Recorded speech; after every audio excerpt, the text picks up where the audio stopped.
Welcome back. Martha Alderson, the Plot Whisperer. We are on the Monday morning Plot Book Group Club, and the selection for this month is The Alchemist by Paulo Coelho. And the reason I chose this book is because it really had a big effect on my book, The Plot Whisperer, Secrets of Story Structure Any Writer Can Master. It's a wonderful story about a young boy following his heart, and it's a great hero's journey that he undertakes, and it hits all the markers, and it's just a really delightful story with lots of wisdom attached to it throughout. And part of the reason I chose this book also is because it has been sold more than 65 million copies worldwide.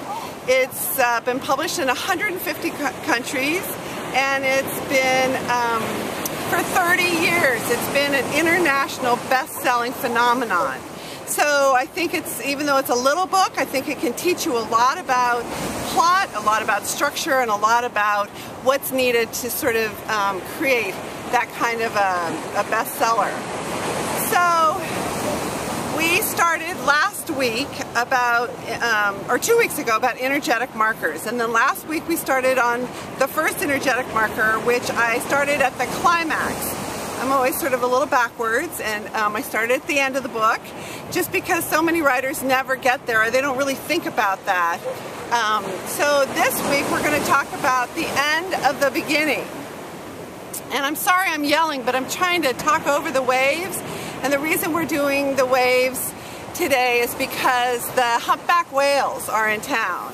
And we're hoping that during the filming, one or two of them will breach right behind me, and it will just thrill you. So I hope you don't mind putting up with the noise for the possibility of the miracle of seeing these majestic animals that are here in our bay.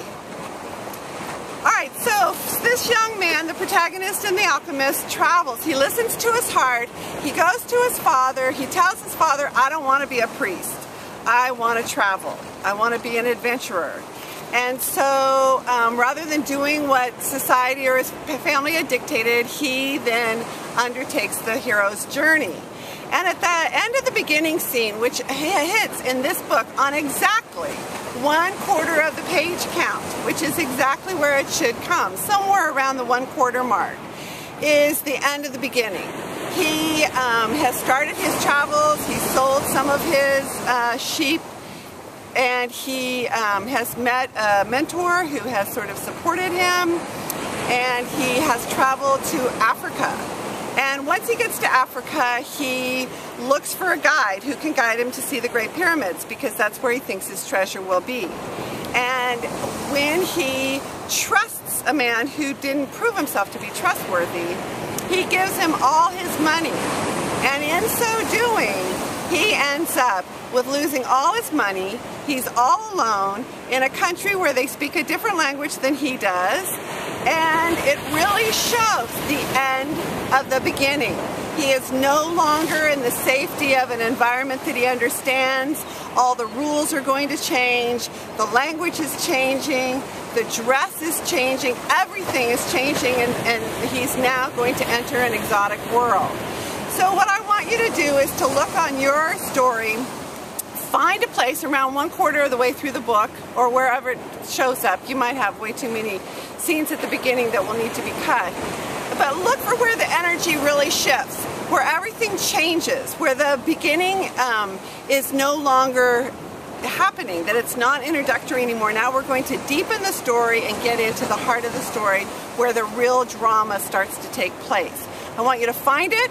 I want you to identify it. I want you to put it, write the scene out on a little plot, a post-it note, put it up on your plot planner that you've created at the spot at the 1/4 mark. So if you need more help, Chapter 8, The Plot Whisperer, is all about the end of the beginning scene. And it's also in my first book, Blockbuster Plots Pure and Simple. And you can also look on my website, The Plot Whisperer, or you can go to my YouTube series, How Do I Plot a Novel, Memoir, Screenplay. So, I'll see you next Monday. Thanks for visiting.